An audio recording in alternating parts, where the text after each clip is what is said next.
Folks, I have Peter Tompkins back with me today. In fact, before we got started, I mentioned to Pete that I was on his show twice, and he's been on my show twice. It'll be his third time. And the first show, Pete went back to July of 2023. So that was almost 3 years ago. So time flies. Yeah, And Pete is the content creator behind the YouTube channel PT Pop, a very enjoyable channel. And Pete is also a musician, he's an artist, and he's a filmmaker. And today we're going to talk about his newest documentary, Disconnected: Voices from the Call Center. Pete, correct me if I'm wrong, two other films, Road to Forgiveness, which I yep, watched. That was a great documentary as well about your upbringing as a child in your family, and then also The Artist. correct. Yep. Yeah, I watched that also a while back. So those two were great. I also watched Disconnected. You sent me the link, and it was great. And what I mentioned to Pete, folks, before I got started with the show, is that, as many of you know, I worked in the corporate world for over 30 years. So I'm very familiar with call centers and the call center environment. I never worked in one, but in my capacity in my corporate job, I had interaction with the call centers from a financial perspective. So what Pete talks about in the film is real. So with that, Pete, I don't know how you wanted to start. Did you want to talk a little bit about how you got into the corporate world, the call centers, or did you want to go before that? How would you like to Um, kick things off? well, I guess I'll start with a little bit about college, and when you go to college, you think that it's the key, the golden ticket to a great future. You're going to walk out of school and people are going to be handing you buckets of money just because you have a diploma from a state school. Because I went to a high university. When I got out of school, I couldn't find any jobs. This was 1988. And, I think we were kind of at what is that, the beginning of Reagan, beginning to the end of Reagan's term. Toward the The, end. the economy wasn't the greatest. And my friend and I, we couldn't find work, and he ended up getting a job in a call center with Progressive Insurance. And then I got a job with a small telecom company in a call center. And so it just kind of all started there. And initially, call center jobs weren't that bad. But it was just something I just took because there was nothing else that I could get at the time. So it just kind of started as just something that I stumbled into, and it didn't pay really good, but it was in a nice building, and I got to put on a suit and work in a glass building and drive to a kind of a posh part of Cleveland and sit in a cubicle and talk to people on the phone. And I initially thought it was cool because I got to wear those headsets like they wore in the Apollo Houston astronauts Yes, in the yes. control room with a little. I thought that was so cool, and I'm like 22 years old, and my initial job in the call centers wasn't bad. And there were no metrics yet. You could get up and go to the bathroom. You could do it. You could talk to your neighbors. You could have an hour lunch. All those things. So that's kind of where it started. Okay, so you're a young guy, you're 23 years old, you're in a Yeah, nice corporate facility. They yeah, don't have all of the, like you said, the metrics, and we'll get into that in a little bit as we continue the discussion. So you started off, there's no AI, you can get up and go to the bathroom. You can pretty much manage your day yourself. And exactly.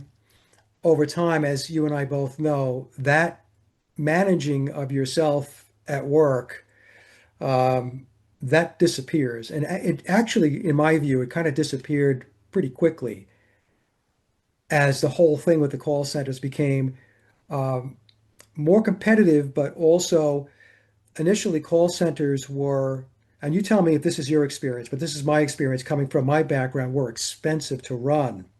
Oh yeah, So companies were always looking for ways to cut costs, make it more efficient, more effective, more productive. We used to hear that word all the time, right? yeah, oh yeah. Productivity. So when did you start to see the shift from being able to go to work and be a human being to and managing yourself at work to when it started to be taken away from you and essentially employees started to be micromanaged. Oh yeah, that happened. My initial company, a friend of mine worked alongside me. She left to go to a company called GTE Wireless. This is in 1994 at the beginning of the cellular boom. And she called me up at my desk and she said, "Come on over here. You're going to make like another $5,000 a year. It's a great company. Cellular is the next best thing." And I interviewed, got the job, and it was my first experience with metrics. It was about like a two. I went from like a 6-man call center to a 200-man call center, and it was this big room that took up half the building with just as far as the eye could see cubicles, and there was a beeping leaderboard with red letters on the wall that would beep anytime there were more than 10 calls holding, and the director would come running out of his office and tell everybody to get on the phones. Calls were holding, and you just couldn't leave your desk. You had to have permission to go to the bathroom. One time I got up to go to the bathroom and a supervisor saw me and she's like, "Where are you going?" And I said, "I'm going to the bathroom." She goes, "No, no, no, you can only go on your breaks." Wow. And at the time I was what, 30? How old was I? I was almost 30. Okay. And I was just totally overwhelmed. We got 2 weeks of training to learn cellular telephones. At the time, on maybe 3 or 4 computer systems. And I thought I knew them really well. I thought I really understood. But the minute I got on the floor, I realized I had no idea what I was doing. And You within brought that 2 weeks, up. I'm sorry. You brought that up in the documentary about the training and how deficient it was. oh yeah, it's just think of it this way. Anybody who's watching this, yourself included, anything you learned when you were in the corporate world, could you learn all of that took you maybe a career, a lifetime to learn in 2 weeks? Get on the phones and talk to the general public about it proficiently and coherently and rapidly. And I'd say no, most people couldn't. Even if you work in a fast food place, they give you more training to learn how to cook a burger than they do in a call center. So in a call center, they give you 2 weeks of training to learn a whole boatload of systems. They want you to learn how to sell. You have to now these days you have to upsell and you have to learn customer service. Now the two different skills are completely different. Customer service is one thing, but selling is an entirely different task. And most people don't have the gift to sell. And I Right. think you have to have, it's like being a musician or something. You have to have an innate ability to really desire it and understand it and how to turn people around to get that sale. So they're bringing the average person in off the street to learn an entire catalog of products, how to sell, how to do customer service, and then they're throwing people on the phones. And most people don't last because there's no way, it's not humanly possible to learn all that and be good at it and proficient within 30 to 90 days. What tools did they give you, Pete, to be able to do the job? And you have 2 weeks of training. Obviously, that's not a lot of training. So when a call came in, how were you able to address the customer's issues or concerns? I mean, what did they give you something to a reference to look at? How did that work? Well, back then, this is the mid 90s. I don't think we had any reference material back then. There wasn't like an online database like in some of the more recent newer call centers have that kind of stuff. But back then, we may have had manuals. I think we actually had 3-ring Binders? binders. Yeah, we Yeah, had yeah, binders, and yeah, you could look up the different model phones. There was only 3 phones. right. There was a flip phone, Motorola Flip. There was a bag phone, and then there was a car phone that was permanently installed on the console in between the seats of cars. So I think that's all we had, and we would be rifling through the notebook trying to get information if we didn't understand what the customers were asking or things like that. So initially it was just a binder. That all, as the years went by, it was all online. It wasn't much better than the three-ring binder, especially later on with Verizon Wireless, where I worked in the 2009 to 2010. They had online support. I know what you call it. Somebody called in and asked about their StarTech phone, or their Motorola phone or whatever model. You had to try to find that model in the computer to try to find out how it worked because each phone is different. And it Right. was not much, not to me anyway. I could never find the customer's answers on the online sources. So it was mostly technical support oriented, It was billing and technical support, billing and people technical. Okay. calling in about their phone didn't work or they didn't understand why they had certain fees on their bill and things like that. It was mostly questions like that in the initial phase, my first corporate call center. Okay. Okay. And I know we'll talk about how some of these customers treated the call center employees, which Oh, yeah. was brutal. I know that for a fact. So, so after Verizon, you said that was around 2010. Verizon was 2009 to 2010, Verizon Wireless. Okay. So where did you go from there? Or did you go? Did you get out? Uh, I went back to school. I was studying graphic design and web design back then, and I got out, and then we moved back to Ohio a few years later, and I started working in banking here in call centers and banking, and it was the same thing. And the thing I got stuck in is when they advertise these jobs online, they make it sound like this is the step to a better career. Use the call center as a gateway to a better job down the road. You can get into marketing, you can get into HR. And I kept thinking, well, yeah, I mean, if I can get into this really nice bank in Ohio, it'll be a step into getting into, web design for the company, run their website or something like that. I was a grown man. I was still bamboozled. And so I went into banking. I've been in banking off and on over probably I've been in like three or four banking call centers Okay. in Cleveland and one in Arizona. I remember it being sold even where I worked Hmm. as entry level and a foot in the door Yes. to bigger and better things in the company. Yeah. But the thing is, a lot of people never survived. No, no. They were carrying people out in body bags because of the just the rate and pace and the mental pressure of what the job entailed. And I know you talked about the measurements and the metrics. Um, did you want to talk about that a little bit so we can get into? I don't want to cut you off here on anything. So if there's something you Oh, need to no. talk about, um, I would really like the audience to understand what the environment was really like Hmm. and how it was mentally exhausting. Oh, sure. Well, when you're in a call center, because the call centers are so expensive to run, the C-suite people or the men and women at the top of the corporation try to get you to have a customer on the phone for only a certain amount of time. And the traditional amount of time in every call center around the world is 7 minutes. And I came up with how they came up with that. I don't remember now, but the 7 minute talk time is the average amount of time you're allowed to handle a call. And they do that because it costs them money to have all the phone lines up, the lights on in the call center and the air conditioning and the building itself costs them money. So somehow they came up with this 7 minute talk time. So you get a customer who drops into your headset and they are screaming at you. These days, they're screaming at you almost immediately about something that they consider a horrendous thing that the company has done to them.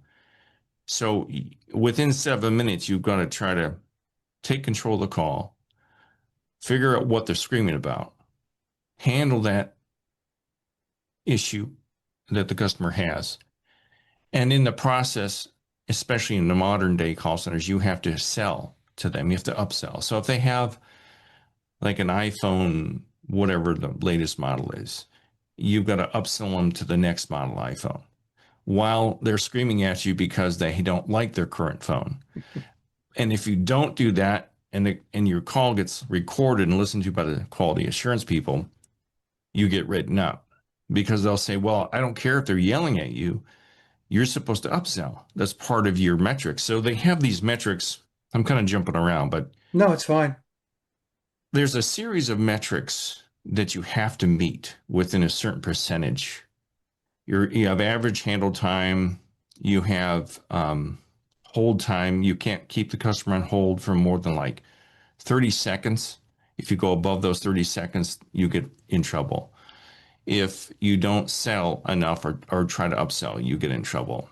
If you don't say certain words, if you have a script and you miss one word in the script, you get written up. If you don't empathize well enough with the customer, or they don't hear empathy, if they hear you yawn, if they hear anything out of the ordinary in the call, you can get written up. So the metrics are so regimented that you're constantly paranoid. You're in a state of panic, constant panic and paranoia. I didn't mind, people calling you dirty, filthy names. And I didn't mind that because they're not standing in front of me. You can call me whatever you want over the phone. I don't care. So what bothered me was I really wanted to help these people and try to figure out what they wanted. But in the meantime, I'm thinking, oh my God, this call that I'm on the call with the customer for 10 minutes. You start to panic because you're above the 7 minutes. And then you've got to try to sell, and they're already angry.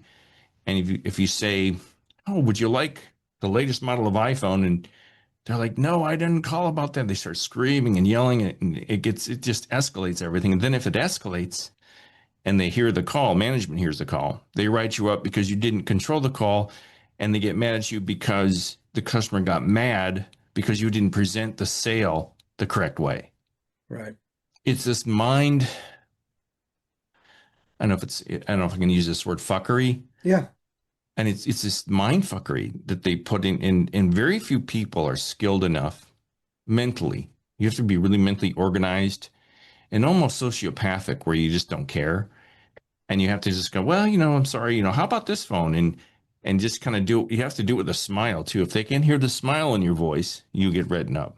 Yeah. It's like they stuck you in a pressure cooker, and they Yeah. expect you to operate under all that pressure. And it is almost comical that the customer is calling because they have an issue, and many times they're agitated because they have this issue. They're angry, and then you're going to start talking to them about, hey, why don't you try this model? Yeah. Right? They're going to sit there and say, I don't care about that model. I want this Oh model to yeah. work. So, yeah, all these time constraints. I remember the metrics, and for me, it goes back a long time ago, at least over a decade.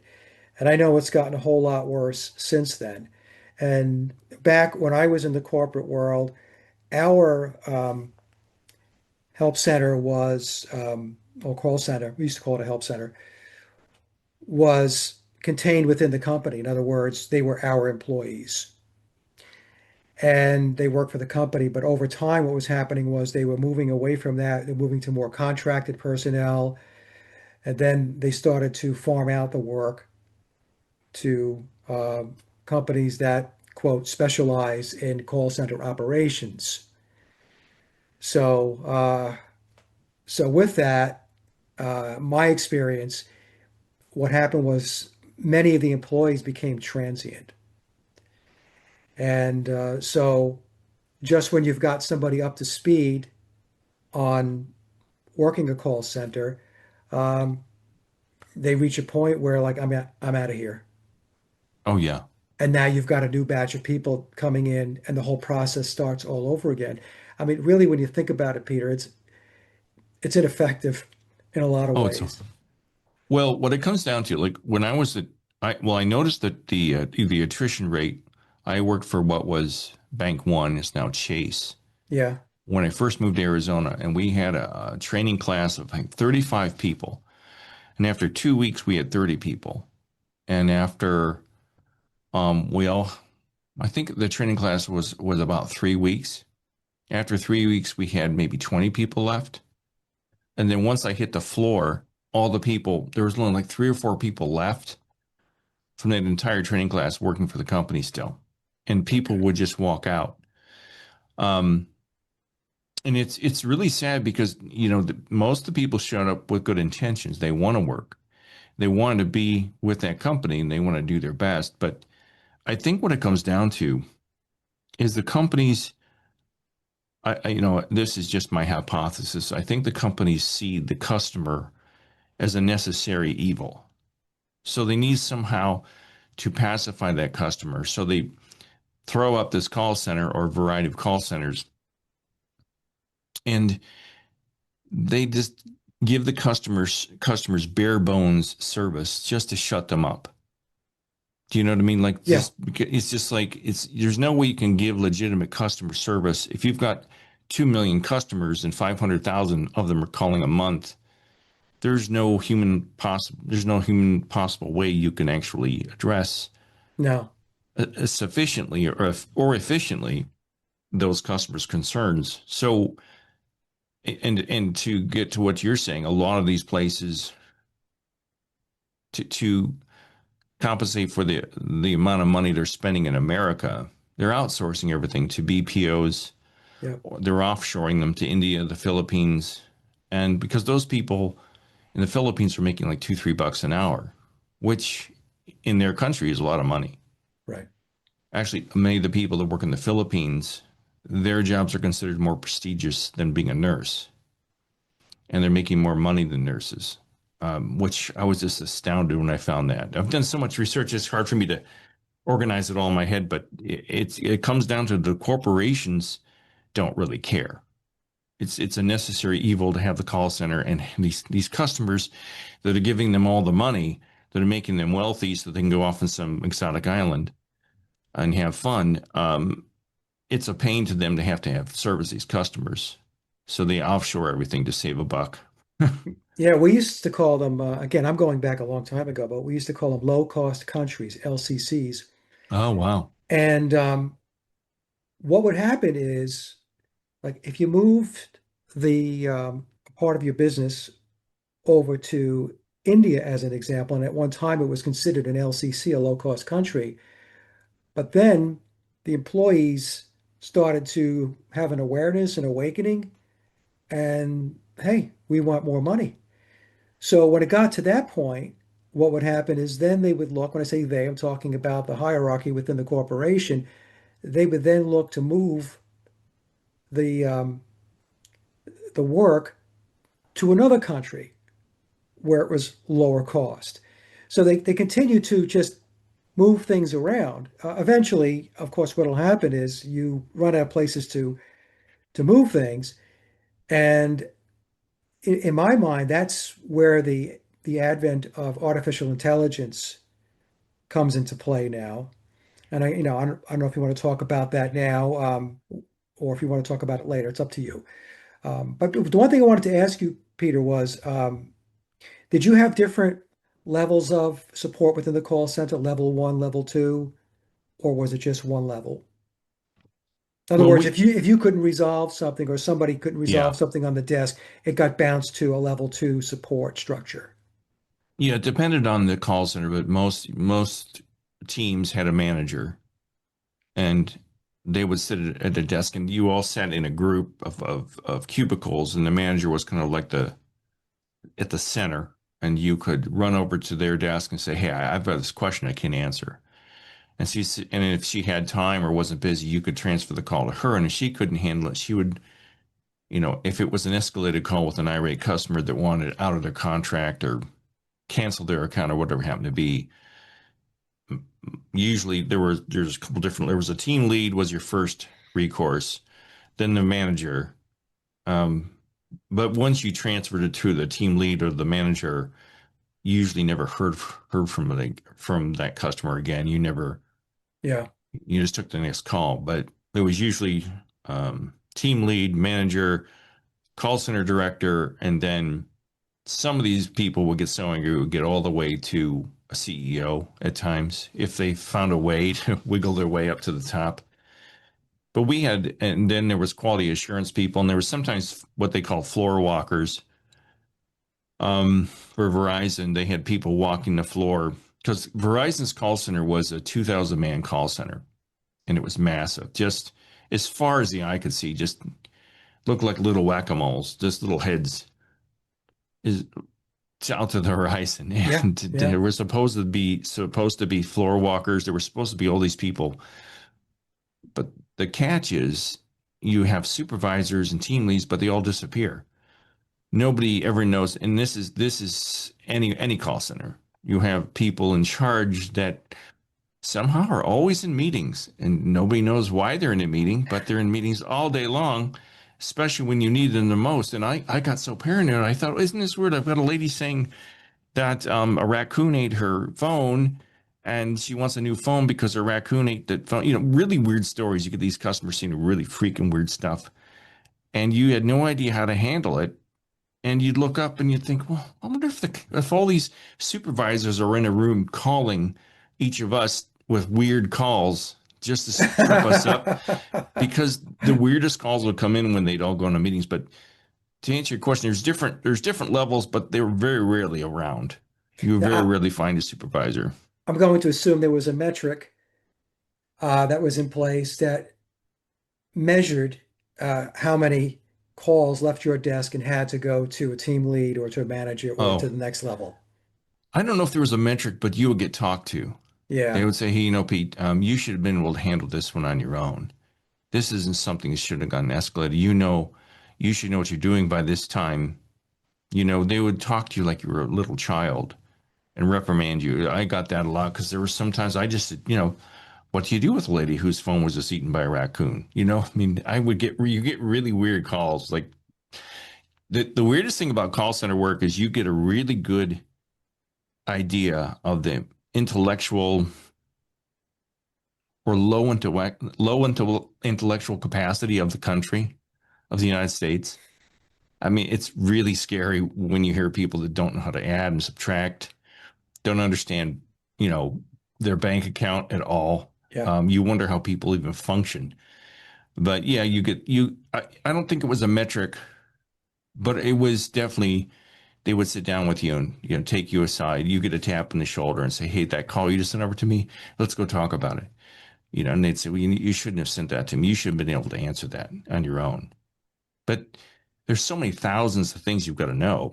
right. You can't remember it all, but they expect you to, if that makes sense. Yeah, it's a catch-22 also because Yeah. if you take the initiative and you're proactive and you make a decision and it's not what they consider to be the right decision, then you're going to be spoken to anyway, Oh, yeah. Yeah, exactly. right? Yeah. So you're in this catch-22 situation. But I wanted to have you talk a little bit more about the mental fatigue and how it just wears people down because we're talking about the metrics and the environment and all that stuff, and I'm sure people are starting to get the idea of what this is all about. hmm But if you could just talk a little bit about how it impacts people's mental well-being. Oh, it's horrible. It's really stressful. As I said, the attrition rate is at least 60%. So hypothetically, if you had 100 people in class, training class, you would lose 60 of them within the first anywhere from 30 days to 6 months. And there was, when I was at Verizon, there were people that were dropping on the floor, passing out, and the paramedics were at the call center at least once a month. And it got to a point where the last day I was there, I was walking out the back stairs and they were coming up with the stretcher because the lady had screamed. She let out this horrible scream and collapsed on the floor. And people, as I said, come there with good intentions. They want to work, they want a job. There's a lot of single moms in the call centers. Um, for some reason, there's a lot of pregnant ladies in call centers, so they need the job. They need to work, but the stress is so horrible. They just quit. They need the health insurance for their baby. Um, for me, I can't speak for other people, but for me, it got to a place where I couldn't handle, like, I got very paranoid in the call centers because you were never right. Right. And I started to second guess myself. I started to wonder, like I said, I wonder, are they all sitting in a room sending me these crazy calls? Are they making stuff up just to make it hard for, we'd all get these weird calls. So for me, it weighed heavy on my self-esteem, how I looked at myself. I would start to feel, Did you have anxiety? oh yeah, anxiety. I started going into counseling. And when I was in Arizona, I was seeing a counselor about it. And he agreed, as you see in my film and my documentary, Art Kraslovsky has worked with specifically with call center employees, and people start um, medicating, self-medicating. I didn't, but I had a friend that worked at Progressive Insurance, a different friend, and he would sit in his car and get high before he'd go in, or he'd sit on his brakes and get high. Yeah. And people just can't handle it, and they need the job. And there's a lot of people that medicate, they get suicidal, they get overwhelmed on the floor, they pass out. Um, it's a really it's a meat grinder of an atmosphere.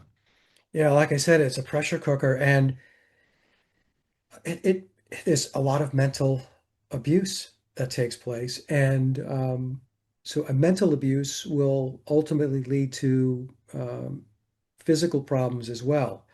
You know, if you're inundated with stress all the time, Oh yeah, that's going to manifest physically. And you said the yeah, lady that let out the scream and fell down, she probably had an anxiety or a panic attack. It's probably what happened. yeah. I had migraines. I'd forgotten about that. I had really bad migraines at Verizon, and they magically went away when I quit. But yeah, they manifest in a lot of different ways, and people have to find a way to escape. Um, so it's a very stressful. It's not physically stressful; it's mentally stressful, Yep. and a lot of people just. And there's a lot of young people. There's not many people over like the age of 40, but most of the people in there are young people that are trying to start families, trying to buy houses, trying to do all the things that we all dream of doing. And they have the best of intentions. And it's of my opinion that they're being taken advantage of. No, And yeah, they're being set up to fail. So that makes absolutely. it stressful. It's stressful, and like you mentioned, there's a high attrition rate. It's transient, and it's really a fallacy that you're going to go there and have a career. And Absolutely. it's sold that way. And so people are thinking, hey, I can get my foot in the door, like you mentioned before, and this company. It's a stepping stone to bigger and better Hmm. things. I can go buy a house, I can get a car, I can take care of my family, I have health insurance. But the thing is, the tenure there is going to be very short-lived unless, you're really somebody who's used to wearing a flak jacket and going to work every day. You know? Well, and I've only known a couple people to make it out of the call center and get advanced out of there to bigger things. There's a woman I worked with that ended up working in marketing, and she got transferred. When I was with Wells Fargo, she got promoted and transferred to their headquarters in San Francisco. But she's a rarity. Most people don't even stay more than 6 months. They can't handle it, or they get fired because they can't make the metrics. So it's a very unforgiving environment, and it's a lot of false advertising. The way they sell the job to a Hmm. potential employer or employee, they make it sound like you just got it made, man. You can come in here. This is your foot in the door to Wells Fargo or Verizon Wireless or whoever the big company is. Not to pick on anyone specifically, but it's really disheartening when you see it's really almost impossible. And in order to get promoted, you have to meet all the metrics. Right. So if you have to be within 80% of all the different categories you have to meet, talk time and hold time and all that stuff, if you don't meet all those, you can't post out of that position. And you might just be a point away and they'll say, sorry, you can't apply for that position because you're not meeting the metrics. So very few people, even if you do state you can't meet the metrics, they might be meeting them enough just not get fired, Right. but they're hanging by a thread and they want to post out. They want to try for something they're more qualified for, but they always seem to rig the numbers. So you're just stop. Sorry, maybe next quarter you can post for that position. So you never really get a chance to post out It's or interest apply for another job internally. it's interesting. You would think that the progression from a promotion perspective would be you're at the desk in the cubicle, maybe then to a team lead, from a team lead to a manager, and then from a manager, I guess maybe something else will open up in the company. Is that the track that you found most people had to follow in order to hypothetically get out of the call center? Well, Not always. No, I knew a guy that got promoted to quality assurance. Okay. Quality assurance is the group of people that listens to the calls and Hmm. grades them and then sends them the grades to your supervisor. The woman who I worked with at Wells Fargo, she got promoted to marketing directly from the call center, and then she got somehow transferred to San Francisco in the headquarters. I don't know how she rigged that. I don't know what she, not nothing against her for being a woman, but it's kind of a huge leap to go from taking sales calls in a bank to working in the headquarters for Wells Fargo. But most people, it depended on what you wanted to do. Some people who wanted to get into management would post for the team lead position Right. or manager. A lot of people did it just because it paid a little bit more money, maybe $1 or $2 an hour. Wasn't a huge pay increase. There's a couple of people on TikTok who are lifers in the call center, and they've all said, "Yeah, I got all the way to a supervisor, and I wasn't making much more than when I was a call center rep." So the I don't think there's any direct pathway career path. You can Okay. pretty much do what you want if you can meet all the metrics. I would think that the leap that that one lady made, that you mentioned, that could possibly be because she was connected somewhere. She knew somebody in the company that was able to help her and pull her out. I've seen that plenty of times. Hmm. Connections and networking is very, very important. It's who you know, right? As you know. Um, Peter, before we got started, I mentioned to you that you made a very interesting connection to the old sweatshops into the call centers. And I thought it was a very good connection because, as I said to you before we got started, the call center really is a sweatshop, but it's just more technologically advanced. In the sweatshops, it had to do more with physical endurance and the breakdown of people's physical abilities by being in these sweatshops for so long and working long hours. But today, it's not so much the physical aspect, which could be an outcome if your mental health is not good, but now it's more mental fatigue, mental abuse. So, can you explain what made you go back to the sweatshops? Because I thought it was a very good connection. I, why did I keep going back? No, you went back to it. In other words, you brought that into as part of the history in the documentary. We had sweatshops, Oh, and then now yeah. we have call centers. And I thought that that connection point, that timeline was very good. Well, I made the connection because when I'm a really stubborn guy, and I had been working these call centers, constantly thinking, well, it's got to be. I would in two different states. I kept thinking, well, maybe it's going to be better at the next company. Maybe the next call center for the big company is going to be better. And one day I'm sitting there going, this is just crap. This is just like a sweatshop. And I would always sit there, this is just like a sweatshop. They're just taking advantage of people, trying to pay them bare bone minimum. They got a nice, got a nice clean environment, but you're mentally driven, crazy. And I came up with this while I was sitting there at one of these banks. The banks were really bad because you had to sell. And if you weren't making the sales goals, you were just constantly being put on performance improvement plans and things like that. So I came up with a connection to sweatshops from like the 1800s, early, or that have been the 18th century, no, 20th century, early 20th century, late 19th century, where the people worked in the Right. the The the, the factories. mills, Yep. and it's not a direct comparison, but it's pretty similar. Uh, and what I think comes down to is just corporate greed. They don't they really don't care about you and me at all. Nope. They just want to make some money and the cheapest way possible. And I understand capitalism. Like if I want to sell glasses, you know, I got to get them made as cheaply as possible so I can make a profit and, you know, have a lot of money in the bank. And they'll cut any corner to do that. So I think I thought it was a legitimate comparison. There was. Yeah. It was a great analogy. And if we go back in time, when I first started in the corporate world, human resources was called personnel, Yes. Yeah. I remember that. Yeah. right? And then it Yep. went to human resources. And so when you think about the word resource, like your stapler is a resource, your keyboard and your computer is a resource. Yes. So when they switch from personnel to human resources, what they're really saying is we have human tools. You Yes, know? exactly. Yeah.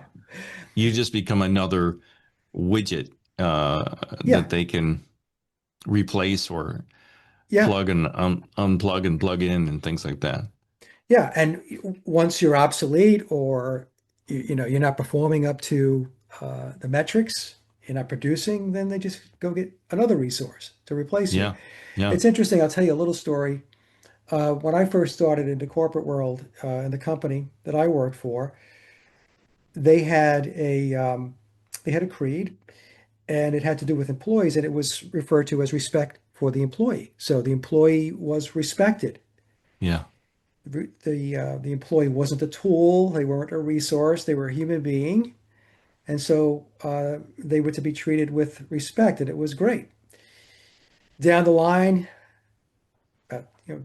8 to 10 years later, uh, then they started talking about work-life balance.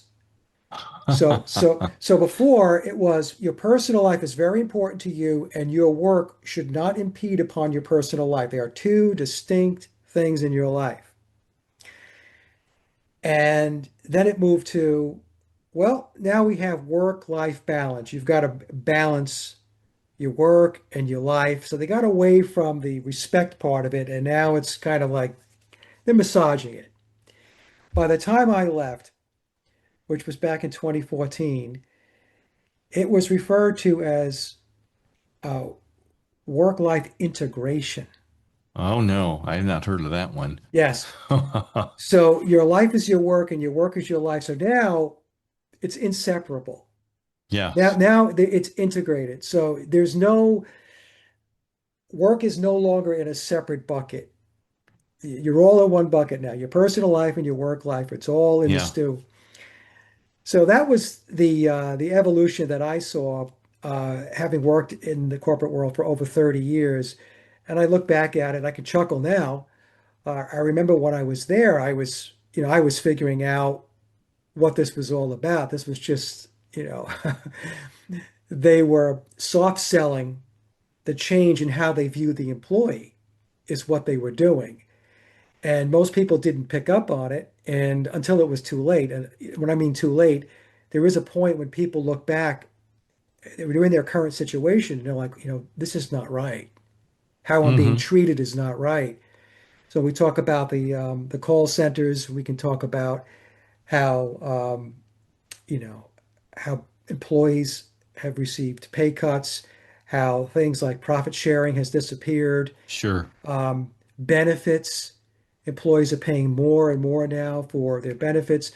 Back in the day, a long time ago, and I know I'm talking about a long time ago, uh, companies picked up the benefits 100% for their Oh employees. yeah. So going Oh back a yeah. long time ago. And all of that is gone now. And so, like I said, they've relegated the employee to a resource, a tool, really a disposable tool. Um, I don't like saying things like that, but No, no, it's true. it's true. Okay. Because my wife was working for a major financial institution. She'd been there 15 years. And this company's eyes are bigger than his stomach and decided to acquire another company. And wouldn't you know it, they just screwed up the finances behind it and had to have layoffs. So they laid off like 15,000 people. My wife was one of them. And since she got laid off, I think about half her team was let go. She was a manager. And all these people that loved her are calling her on her personal phone saying, they made a big mistake because now other people are leaving because the new boss is horrible. They all liked you. And other people they're still laying people off 3 years later Yeah. because they screwed up, And so these companies, it's not just call centers, the employee in general is a necessary evil to get their product out there or their service that they're selling. And I've seen it from my wife. My wife is an amazing employee. She's not political, but she knows how to navigate the waters politically, and she's Hmm. very good at uh, working well with multiple types of people. Right.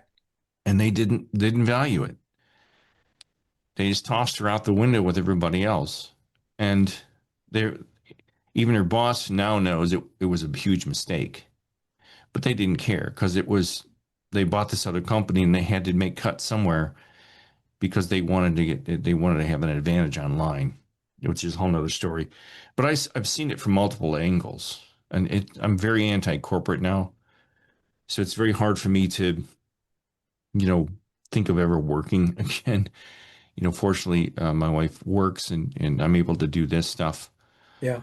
and try to make some money on the side. But it's a pretty evil setup, and it wasn't always that bad. There was a time when there were unions, the call centers were unionized, and as you'll see in my documentary, they would do things to keep the unions out, like start paying the employees more money. They would basically bribe the employees, say, "We'll pay you more money if you don't unionize." Right. And or if a call center got word that there was a move to unionize, they'd shut the call center down and route the calls to another office that was open. So these corporations are I think they're pretty evil, most of the big ones. Our company, the Communication Workers of America, CWA, was trying to get a foothold in our company for quite a while, Yeah. and they didn't succeed. And one of the tactics that was used by the company, um, if they sensed that a particular area or segment of the business was leaning toward a union, they would they would dismantle that particular location or the work that was being done at that facility, and they might farm it out overseas. Oh yeah. Oh yeah, they Yeah, did do it all the time.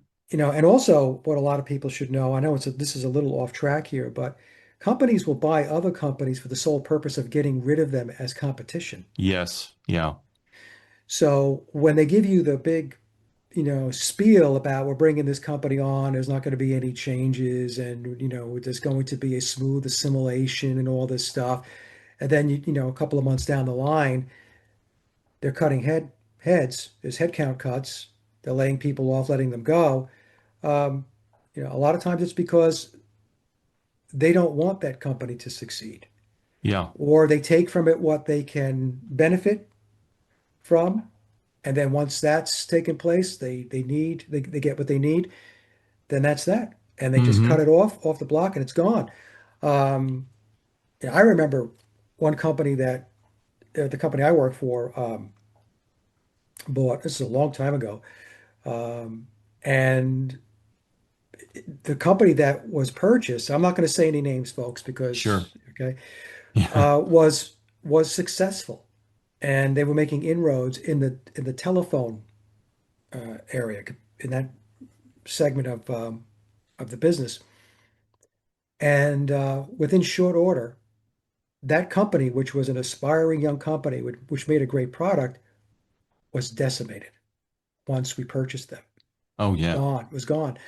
So now, is that because they didn't want it around and they wanted the technology, or is it because it was just poor management? Well, I don't know. It could be either one. And Uh, and one thing you'll find when these companies buy one another, I worked for Time Warner Cable in a call center. And before it was Time Warner, I don't remember who they were before, but they bought Adelphia, which was a telephone cable provider. So you had like Time Warner combined with Adelphia, combined with like two other cable companies. And when you do this, you have to integrate multiple computer systems, and not all of them are compatible. So they kind of rig these systems so they can talk to each other. And you yes, probably know more about computers maybe than I do, but some were mainframe, old-fashioned mainframe systems. Some were modern GUI interfaced systems, and there was no way they had to have multiple terminals at your desk. You had to have three screens. One was for the mainframe, one was for the GUI interfaced Microsoft system, and these companies they patch it together somehow, and it never works right. Maybe and I no, but what you're because yeah. they want to be competitive and they want to eat up all the competition, they don't care. Oh, They you're absolutely correct. The old systems were called legacy systems, Yeah, and they were bringing yeah, these new systems. and the new systems had to speak to the legacy systems. So Yes. then there was this patchwork of development that took place to connect the red wires to the blue wires. And what you're saying is absolutely true. And so we used to call it a big bowl of spaghetti. Oh God. And then at some point, what would happen is somebody would say, hey, we really have to consolidate all this stuff. We can't have all of these systems because when you have all these systems, you have now additional expense because you've got to support Yes. the different infrastructures, the software applications, all of that stuff. So then there's this undertaking to try to get it consolidated and then put a new system in that does the whole thing end to end, Yes. and and that almost never works. It No, almost no. never works, And it's expensive too and to it's come up very with a whole new expensive. system. Yeah. Yep, yep. There's a lot of stuff that goes on behind the scenes in corporations that the corporations will never ever tell you about what goes on internally, and a lot of the bureaucracy, wasted expense, the inefficiencies, all of that. Mm-hmm. And they will never let the cat out of the bag. No. But I know you know because you've been in the corporate world, and I know, and there's going to be plenty of people who are listening to this who've worked in the corporate world, or probably or maybe still working in the corporate world, know Yeah. exactly what we're talking about. So, but now, Pete, in the documentary, you had interviewed people too, Mm-hmm. and so I'm assuming it wasn't that difficult to have people step up and talk about uh, their experience in the call centers. Well, actually, it was. It was really hard, and Was it's it? always Oh, hard. It's hard to get people to go on camera. This is probably my fifth project, my third complete documentary, and it's very hard to get people to talk on camera. A lot of people are all talk until the camera. You mentioned a camera, and they're like, oh, maybe I don't want to do this. right. So I contacted all kinds of people, but the people that I did get in the film were more than willing to talk. One was Debbie Goldman of Communication Workers of America, Yep. who had just written a book called Disconnected. Um, it's not the same Disconnected as my film. I can't remember the name of her book, but she's an awesome woman. I think she's from New Jersey and very knowledgeable about call centers. And she was very willing to go on the film because we have similar. She has a different message, but we have similar goals, trying to Yeah. educate people about how, I guess, how far we've fallen. Yeah. Because she has a union perspective from it. And then I got my friend Kevin.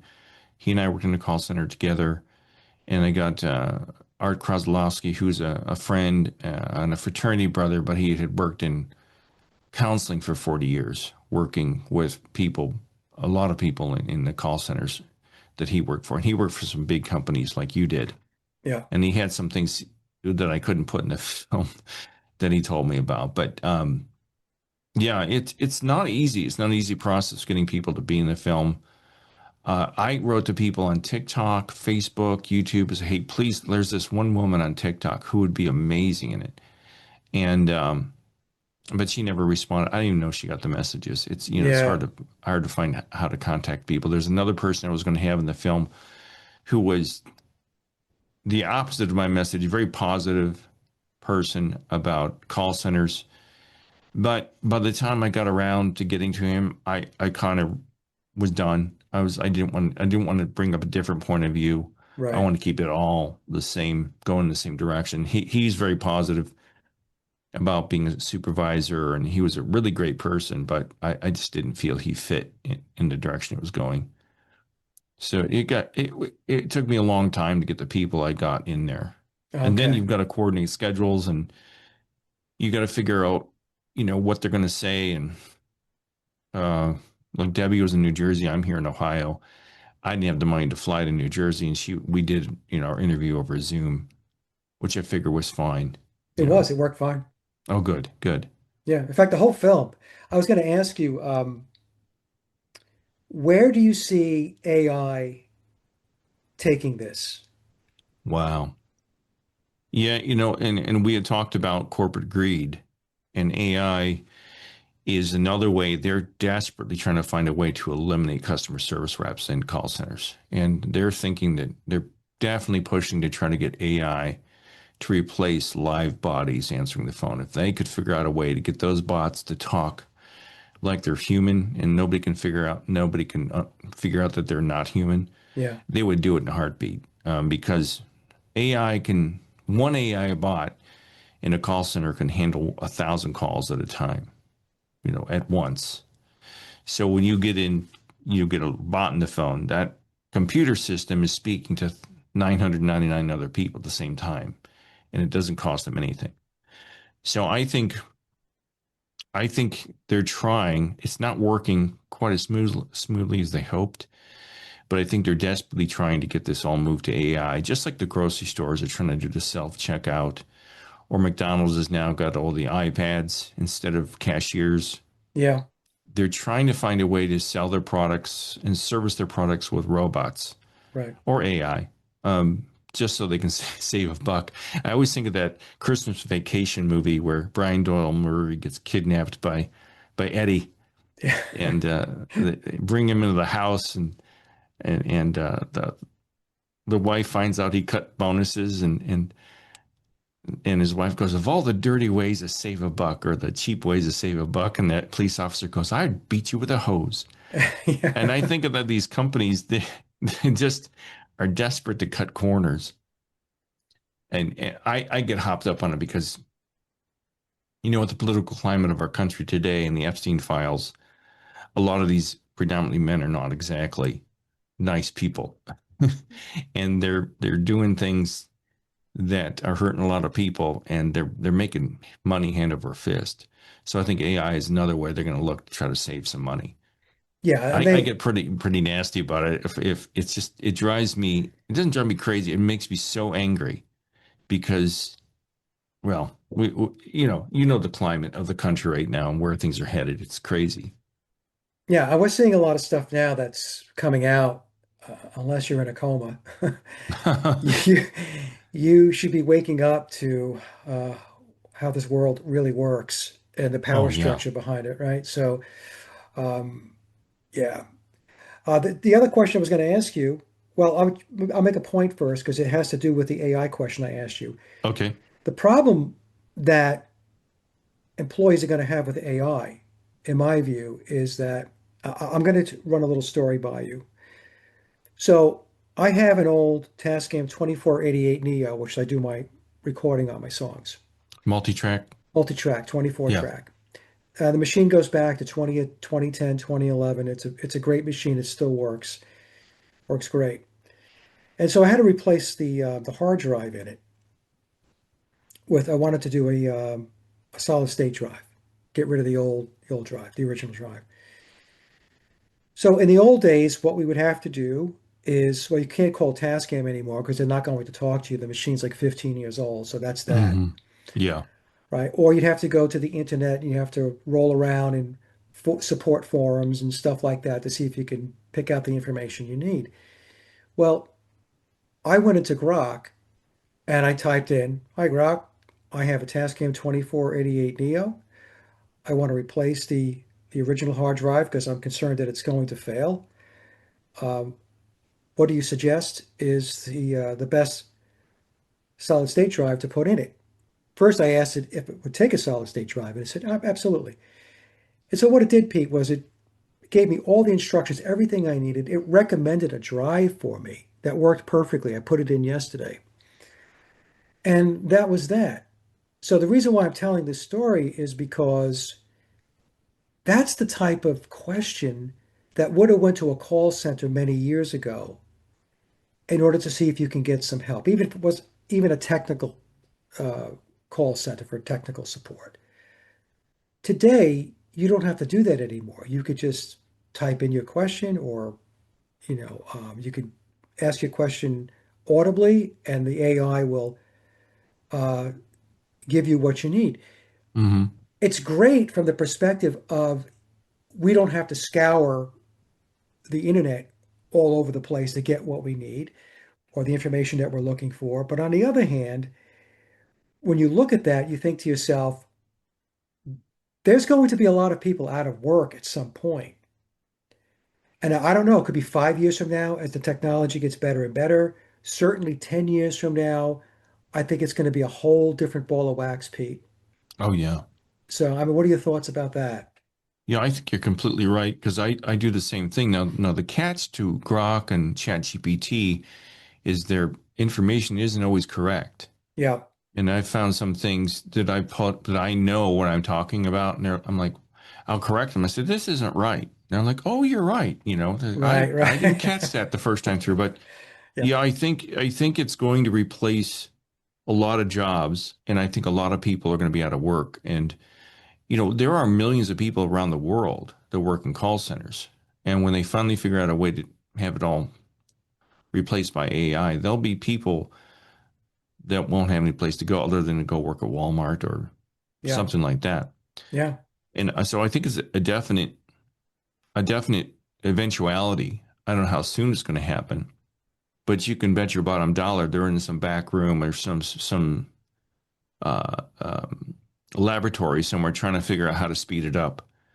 Because I'm sure they had this long before they released it. And I think the thing that I don't like about AI, especially now what we're seeing with the war we're in, is there's a lot of fake videos out there yep, that's misleading people about who's alive and who's dead and how many yep, people were killed and where we really are fighting and how many missiles are falling. And there's some really drawbacks to it too. But I think it's definitely going to eliminate.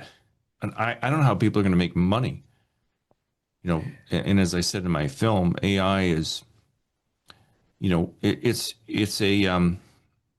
it's a paradox. These companies want their cake and eat it too. But if they eliminate all the jobs, who's going to buy the products to right. put money in their pockets so they can go to some fancy island and have a party? Yeah. I Well, don't know what the answer is. I think eventually they want to get to universal basic income, Yeah. right? So I think that that's definitely in the works. They talk about it a lot in the UK, as a matter of fact, you know. Oh, they do. Yep. And I was thinking in terms of, the work, the financial work that I was involved in my company, I was thinking, there were a lot of people that were working on strategy, planning from a financial perspective. And I took a step back and I thought to myself, I can see where AI can be implemented to take care of most of the foundational aspects of the planning process. Of course, you're going to need human input to make certain adjustments based upon things that you know, um, where you know that you have to make adjustments, but the foundational aspect of it, um, I can see where a lot of people won't be in the finance business in a cubicle doing that work anymore because the AI will be able to aggregate all of this information from various segments of the business and be able to put the planning together. Oh, So yeah. yeah, so it's just one of those things, that it is inevitable. It's here and it's not going to stop.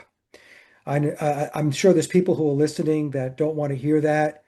Oh, Mike, you're accepting it. It's not a matter of acceptance. It's a matter of reality.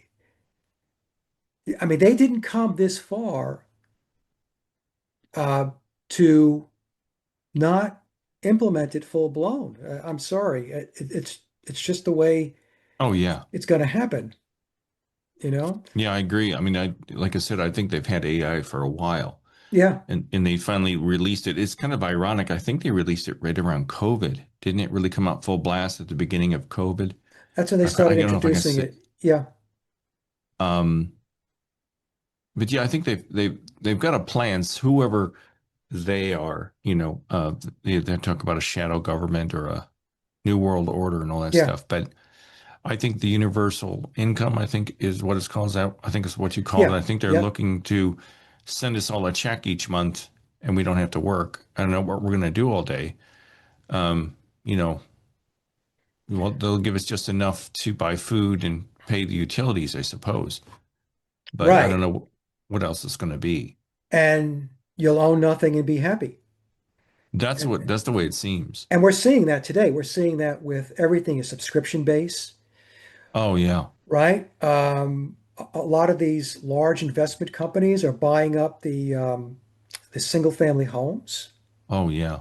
and they're making them rentals.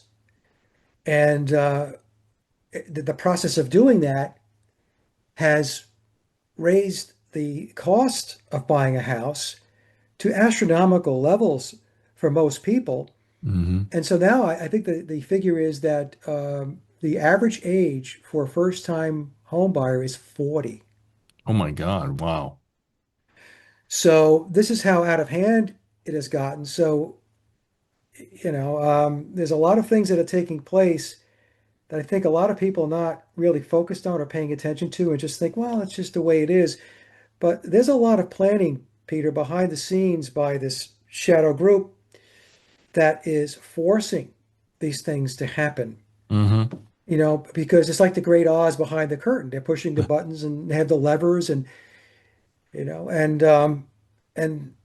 to the extent that people don't become aware or wake up to how the world really works, then unfortunately, they will implement their end state, which George Orwell told us in 1984. So, Hmm.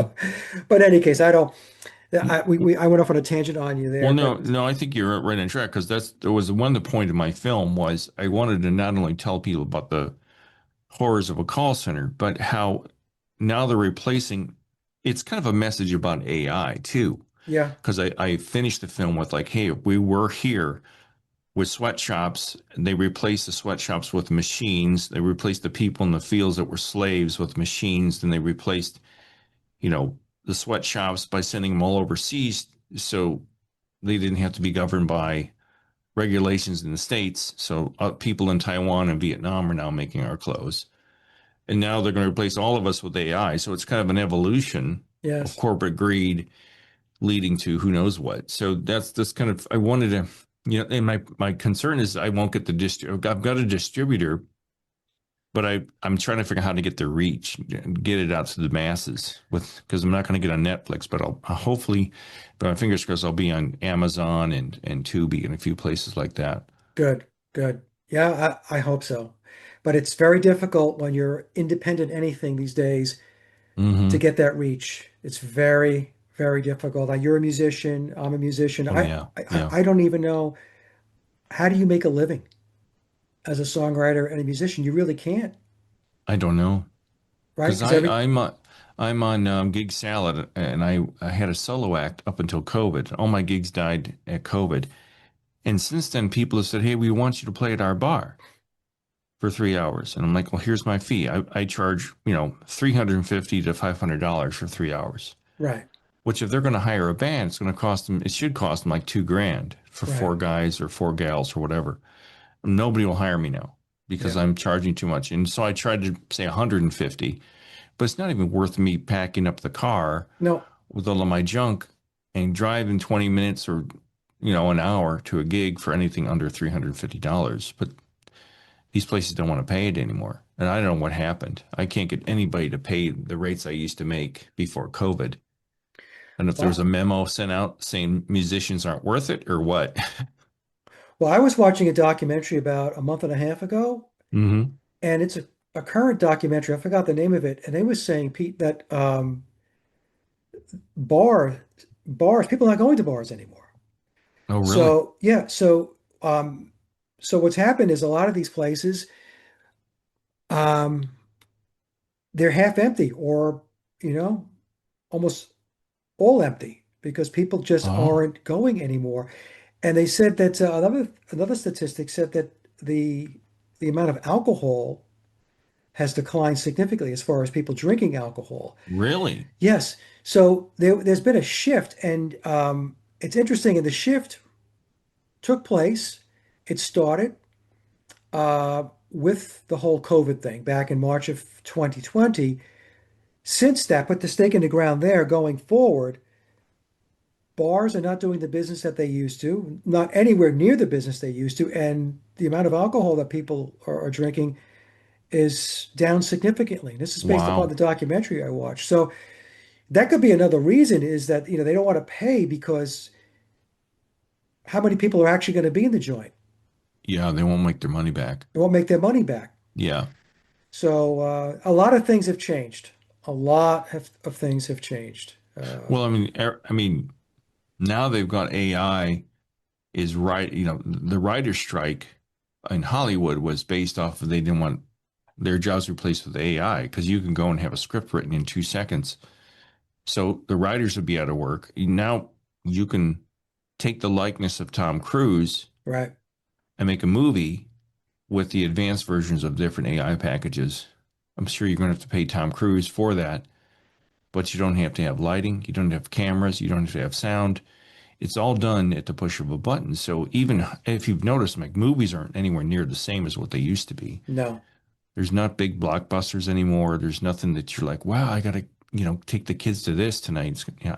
But the good old days where you go to a movie theater to see Star Wars or whatever, it's all gone. It's over. Yeah, it seems to be that way. Well, Pete, they're not even going to have to bother with getting any kind of rights from a Tom Cruise or whoever, because what they're going to do is they're going to create their own actors and actresses with AI. Oh, sure.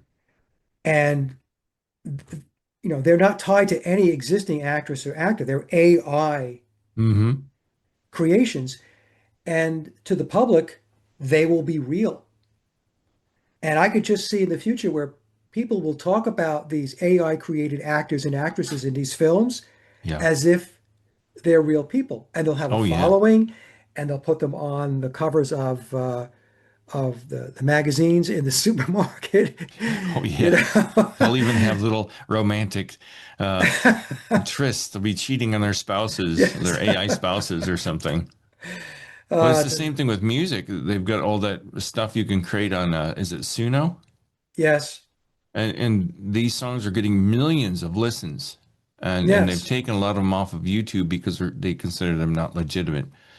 But I don't know if you watch Rick Beato or Beato. Rick Beato, yeah, Beato. yeah. He's discussed it. And um, I don't even know. I can understand if it's a good song, but how do you how do you copyright that? You're not allowed to copyright it, I don't think. So who owns the music and it's putting everybody out of work. I mean, I've even seen interviews with big stars. I can't remember if it was Robert Plant or I don't even know if he's still alive.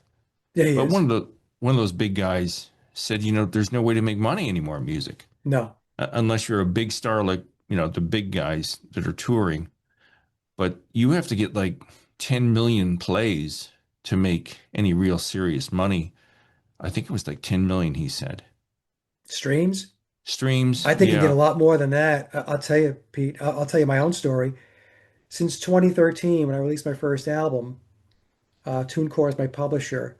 I have 8.9 million streams over the Wow. course of 12, let's say 12 and a half years. My my royalties were something like $6,500. Over 12 years?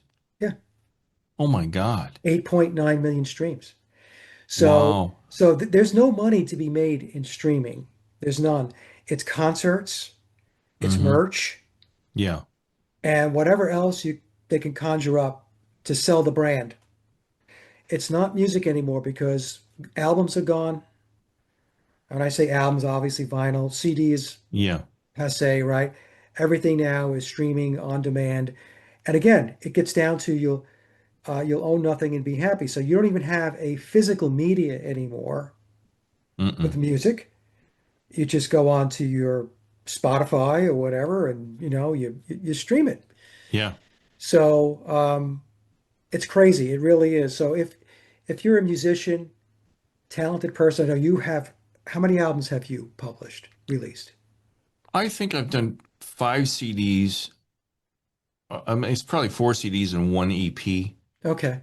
Okay. I had a 5-song EP I released in 2012. And you're a very talented songwriter and a very talented musician. I've listened to your music and it's great. Um, but there's a lot of us like that, and Mm-hmm. we're never gonna you're never gonna make any money at it. The system, the cards are stacked against us. So Well, especially now you've got AI bands. I mean, you can't compete with, I mean, that's perfection. Like I put I had Yes. this, I went into Suno and I put in a song. I said, make a song about how much I love to pick my nose. Yeah. And it made this big band number and it was like, it was brilliant. It was really funny. And that's all I said. Make a song about how much I love to pick my nose. It gave me a whole three verses and a chorus and bass, drums, guitar. And I'm like, I couldn't have done that. And how do you compete with, and the sound quality isn't as good as a real studio, but I don't know how we're going to compete with that. No. And the thing is, when we talk about sound quality, most people don't give a second thought to sound Mm-mm. quality. No. Um, and the thing, your point is really spot on because I experimented with an AI app that I subscribe to called Moises. And I was just curious. So what I did was I popped in a demo, right? Hmm. And a 3-minute demo. And I asked it to, it's vocal and guitar. I asked it for arrangements, drums, bass. I mean, it popped this thing out. I'm listening to it. I'm going, you've got to be kidding me. It was good. Well, it was good. I'm not gonna lie. It was good. Now, were there a couple of little flaws there, a couple of things that I would not have done or something I would change? Yes. Uh-huh. But I'm talking overall. Overall, it was it was pretty darn good and Yeah. depressing at the same time, Yeah. you know? Well, So, yeah. I've used it to give me ideas. Yeah. Like I'm working on a painting over here. I'm doing these new series of paintings in day glow, fluorescent paints. And I needed ideas for characters to put in this, and it gave me a whole bunch of ideas. And so I, took the character it gave me and I drew it on the canvas, but I wouldn't use the image it gave me and publish it as my own. Right, right. I don't know if it's the same thing. It's kind of different. I'm taking my rendition of that and putting it on the canvas. So in that way, I think you can use it as a tool to improve songs or art or writing. Ideas. Um, I use 30% of my film is AI. Um, much of it is AI. So It was um, good too. I knew that because I had read up on it when you sent me the link and your use of the AI in the film was excellent. It fit perfectly and it flowed. thank you very much. Thanks so much for watching it because I'm really happy with the results of it. I hope it opens some people's eyes. Oh, I hope so too. And so, Peter, where can people see the film? Is it available yet to the public? Not yet. It's with my distributor. I work with Okay. Film Hub, and they told me they're backlogged by about 2 months. So I Okay. gave it to them about 5 weeks ago. So they still haven't processed it yet. What happens? They have to process it, and they find any flaws. I've got to fix them. I've got to meet their metrics. And if I don't, actually, if I don't meet their metrics, if I get three strikes, they kick the movie out. So I don't know. I'm thinking if it goes well, I should have it out by April or May.